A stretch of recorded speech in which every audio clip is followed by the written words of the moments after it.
بسم اللہ الرحمن الرحیم۔ رب اشرح لی صدری یسر لی امری واحلل عقدۃ من لسانی یفقہوا قولی۔ محترم سامعین، ناظرین، ویورز، السلام علیکم ورحمۃ اللہ وبرکاتہ۔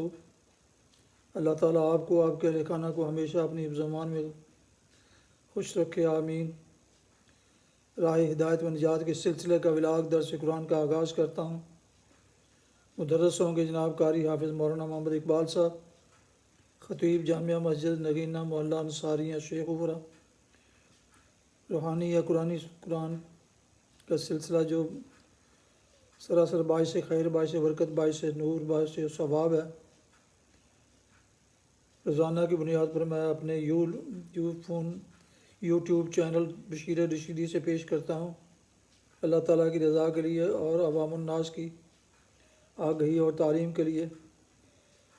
لہٰذا اگر آپ نے ابھی تک اس چینل کو سبسکرائب نہیں کیا، ضرور سبسکرائب کیجیے گا، اور اگر پسند فرمائیں تو دوستوں سے شیئر کر کے، لائک کر کے بیل آئیکن کو بھی پریس کر دیجیے گا۔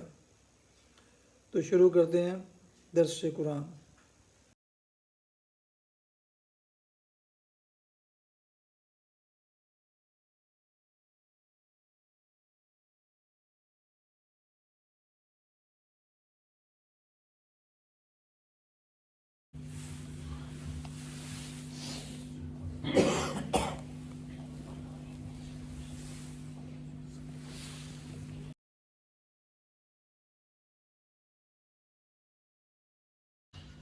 الحمدللہ وکفی والصلاة والسلام علی من لا نبی بعدہ، اما بعد فاعوذ باللہ من الشیطان الرجیم، بسم اللہ الرحمن الرحیم۔ افتطمعون ان یؤمنوا لکم وقد کان فریق منهم یسمعون کلام اللہ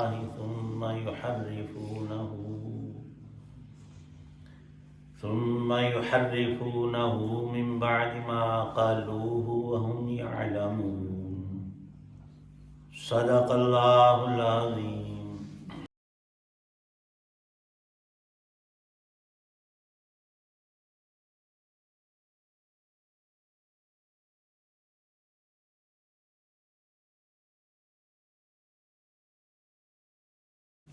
کیا اب بھی تمہیں یہ لالچ ہے اے مسلمانوں کہ یہ لوگ تمہارے کہنے سے ایمان لے آئیں گے، حالانکہ ان میں سے ایک گروہ کے لوگ اللہ کا کلام سنتے تھے، پھر اس کو اچھی طرح سمجھنے کے بعد بھی جانتے بوجھتے اس میں تحریف کر ڈالتے تھے۔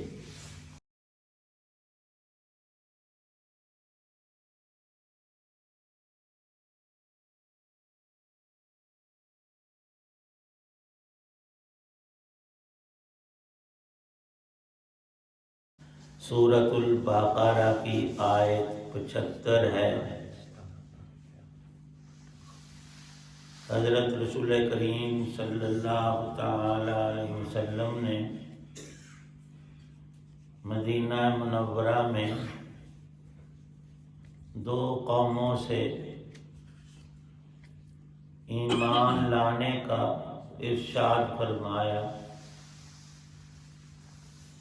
دو طرح کے لوگ، جس کا شہر کا پہلا نام یثرب تھا۔ جب رسول پاک صلی اللہ علیہ وسلم مکہ سے ہجرت کر کے یثرب تشریف لے گئے تو وہاں پہلی برکت یہ ہوئی کہ اس شہر کا نام ہی مدینہ الرسول رکھ دیا گیا۔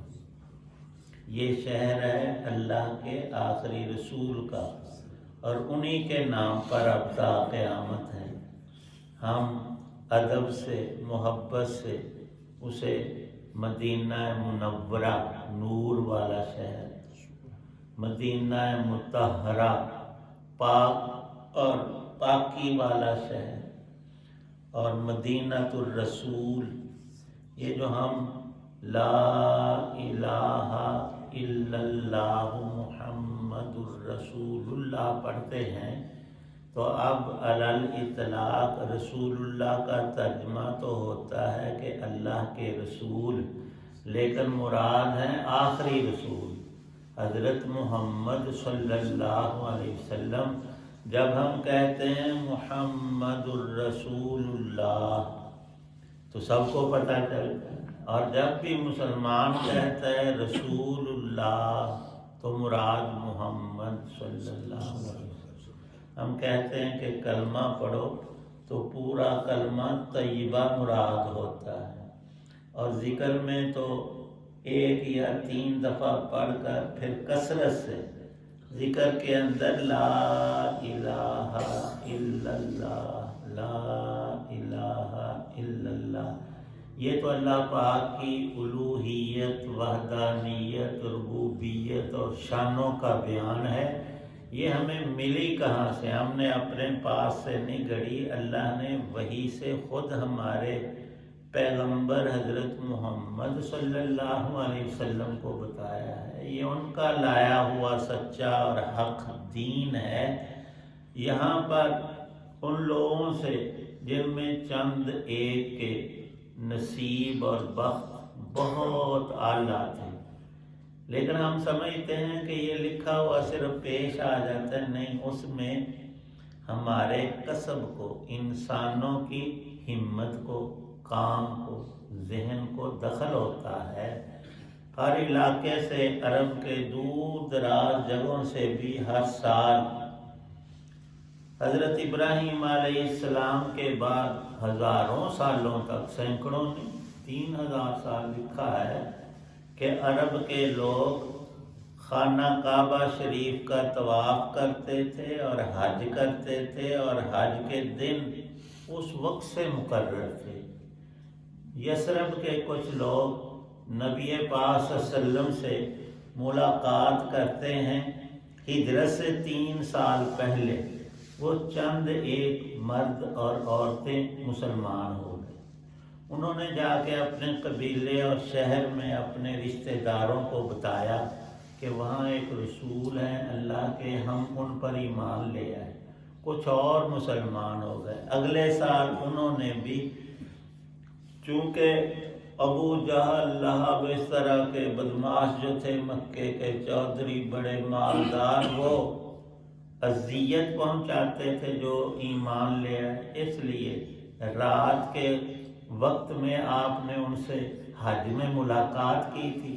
اس سال، اگلے سال پھر وہ پہلے سے زیادہ بیعت ہوئے، ایمان اور اسلام لائے، اور پھر جس سال آپ نے ہجرت فرمائی تھی ربیع الاول میں، اس سے پہلے ذوالحجہ میں جب حج ہوا تو 70 سے زیادہ افراد مدینے کے، یثرب کے، اور عورتیں بھی 12 لکھی ہے تعداد۔ ان کی ملاقات میں نبی پاک صلی اللہ علیہ وسلم کے چچا حضرت عباس رضی اللہ تعالی عنہ ابھی مسلمان نہیں ہوئے تھے، یہ بعد میں مسلمان ہوئے، لیکن عربوں میں قبائلی عصبیت اور اپنے لوگوں کی طرفداری یہ شروع سے آ رہی تھی، تو وہ مسلمان تو نہیں تھے لیکن چچا تھے اور بڑے زیرک سمجھدار۔ وہ نبی پاک صلی اللہ علیہ وسلم کے ساتھ ہیں، اور رات کو جب یہ ملاقات تیسرے سال حج میں ہوئی تو انہوں نے عرض کیا کہ آپ ہمارے شہر میں آ جائیں۔ وہاں جو بات چیت ہوئی وہ اب تک محفوظ ہے۔ اس میں معاہدہ یہ ہوا کہ ہم جان مال ہر چیز سے آپ کی حفاظت کریں گے، اور وہاں پھر آپ کی طرف کوئی اشارہ بھی نہیں کر پائے گا۔ یہاں مسلمانوں کو بھی ستایا جاتا ہے اور آپ پر بھی ظلم اور تشدد کفار کرتے ہیں۔ تو جب آپ وہاں تشریف لے گئے تو وہ 70 سے بڑھ کر پہلے ہی روز بہت سے لوگ وہ پہلے شرک کرتے تھے، بتوں وغیرہ کی پوجا کرتے تھے۔ ان کے مشہور قبیلوں میں 2 قبیلے اوس اور خزرج تھے۔ ان دونوں کے جو سردار تھے اس وقت وہ سردار جو ہوتا تھا وہ بادشاہ ہی ہوتا تھا اپنے قبیلے، وہ دونوں مسلمان ہو. اور یہ اکثر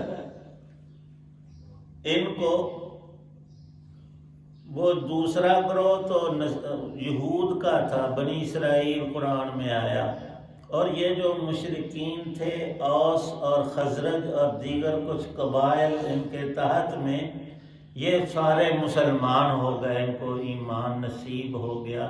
ان کے دل میں تڑپ تھی. تو اللہ تعالی شانہ نے یہاں دوسرے گروہ کا ذکر کیا کہ یہودیوں کو ان مشرکین سے پہلے مسلمان ہونا چاہیے تھا. وہ ان کی اس لیے عزت کرتے تھے کہ ان کے پاس ہے تورات شریف، اور یہ نام لیتے موسیٰ علیہ السلام کا، وہ ایک پیغمبر تھے اور یہ پڑھے لکھے ہیں، تو اپنے سے ان کو بہتر سمجھتے تھے. اللہ پاک نے بھی یہ بات ذکر فرمائی کہ ہم نے انعام کیا، تم میں موسیٰ علیہ السلام کو مبعوث کیا تھا، تورات شریف دی تھی، تمہیں قدر کرنی چاہیے تھی، لیکن تم نے اور تمہارے بڑوں نے ایسا کیا نہیں، تو تمہارے حصے میں محرومیاں آئیں، تم خود بدقسمت ہوئے. ایک شخص کو ہاتھ پاؤں اللہ نے دیے ہیں، وہ کما سکتا ہے لیکن گھر سے ہی نہیں نکلتا، وہ نشہ کر کے تو لیٹا رہتا ہے، بیٹھا ہے، کوئی کام نہیں دین دنیا کا، اور پھر اعتراض کرتا ہے میری قسمت بڑی پیاری، مینوں رب نے دیتا کچھ، تمہیں دیے ہیں، ہاتھ پاؤں دیے ہیں، آنکھیں دی ہیں، سب کچھ تو کر سکتا ہے، اور کماتا نہیں تو پھر بھوکا مرے گا، مانگ کر نشہ کرے گا، اور پورے گھرانے کے لیے عذاب بنتا ہے وہ. یہ تو دنیا میں ہم آنکھوں سے دیکھتے ہیں، دین کا معاملہ بھی اس دنیا میں اسباب سے متعلق ہے. اگر ہمارا دل چاہے تو اٹھ کر وضو کر کے مسجد میں آئیں، نہ ہم ایسا کرتے تو بستر میں یہ وقت قیمتی ضائع کر بیٹھتے. اس آیت میں اللہ پاک نے یہی ارشاد فرمایا، مسلمانوں تم بھی اور تمہارے نبی پاک صلی اللہ علیہ وسلم بھی بڑی چاہت رکھتے ہیں کہ یہ لوگ مسلمان ہو جائیں تو اسلام زیادہ پھیلے گا اور لوگوں کو بہت زیادہ نفع حاصل ہوگا. لیکن یہ محروم القسمت پہلے بھی ایسا کر چکے ان کے بڑے، اور ان کے اندر بھی وہی جراثیم ہیں. جب تورات شریف ملی تھی، موسیٰ علیہ السلام تختیوں پر اللہ کی طرف سے لکھی ہوئی لے کر قوم میں آئے تھے، ان یہودیوں میں، تو انہوں نے کہا تھا، کہنا کیا تھا، بکواس کی تھی کہ ہمیں کیا پتہ ہے، موسیٰ تو خود 40 دن باہر رہا ہے تو لکھ کر لے آیا. انہوں نے فرمایا کہ اللہ کا کوئی نبی جھوٹ نہیں بولتا، یہ سچی بات اللہ کی سچی کتاب ہے، اس کو پڑھو اور اس پر عمل کرو. کہنے لگے پھر اتنا تو کر دینا، آپ سے اللہ پاک ہم کلام ہوتے ہیں تو اللہ پاک خود ہمیں کہہ دے کہ یہ میری کتاب ہے.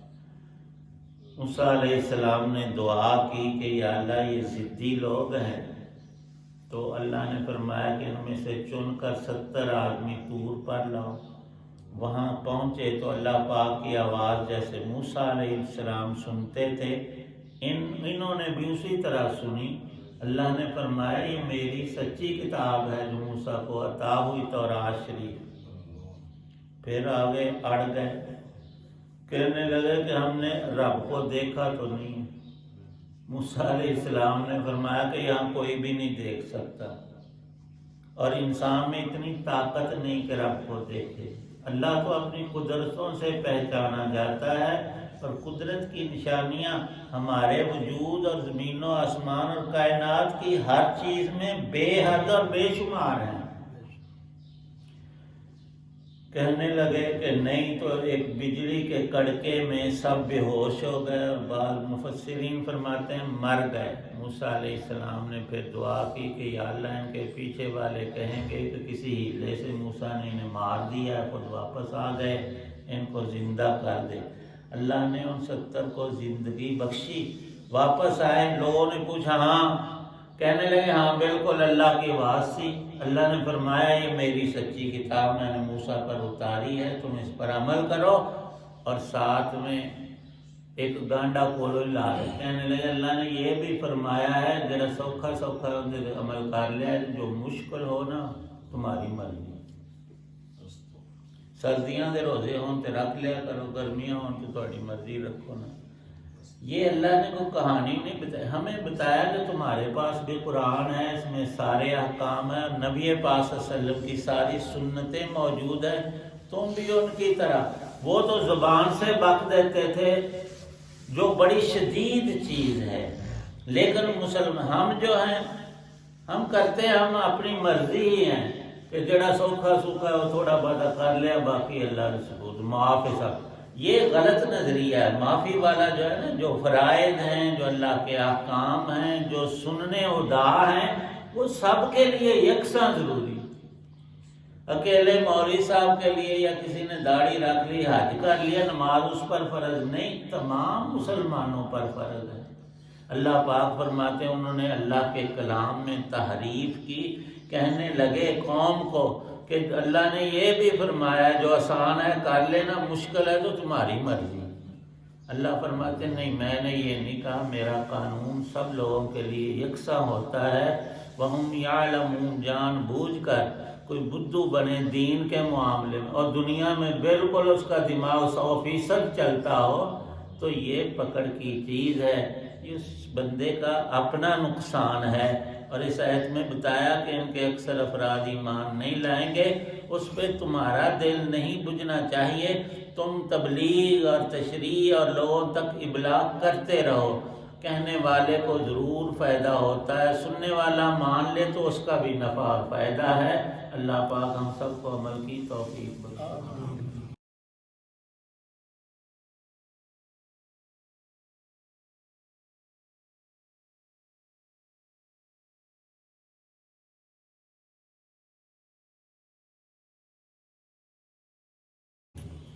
الحمدللہ رب العالمین والصلاة والسلام علی رسولہ النبی الکریم۔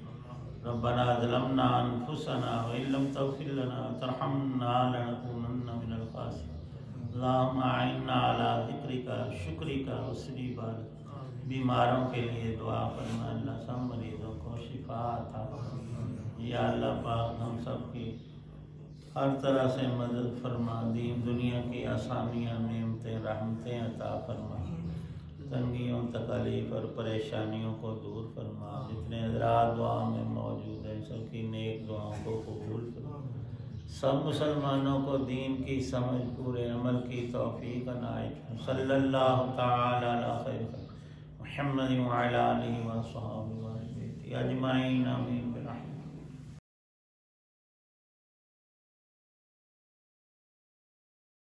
راہ ہدایت و نجات کے سلسلے کا ولاگ درس قرآن پیش کیا گیا اپنے یوٹیوب چینل بشیر رشیدی سے۔ آج کے درس میں سورہ البقرہ کی آیت مبارکہ 75 کی تلاوت، ترجمہ و تفسیر بیان کی گئی، اور مدرس تھے جناب قاری حافظ مولانا محمد اقبال صاحب۔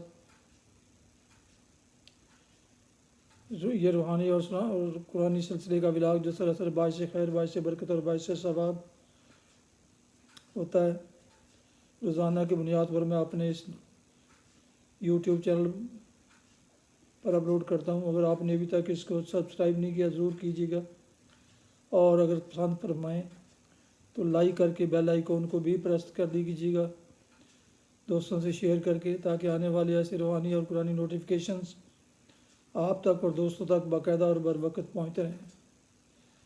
اپنا بہت خیال رکھیے گا، اپنی دعاؤں میں پاک وطن، والدین، آبا و اجداد، اعزاء و اقارب، دوستوں کے علاوہ اس ناچیز کو بھی اگر شامل فرمائیں تو انتہائی شکر گزار ہوں گا۔ اللہ تعالیٰ آپ کو، آپ کے اہل خانہ کو ہمیشہ اپنی حفظ و امان میں خوش رکھے، آباد رکھے، شاد باد رکھے، آمین۔ السلام علیکم ورحمۃ اللہ وبرکاتہ۔ پاکستان زندہ باد۔ اللہ حافظ۔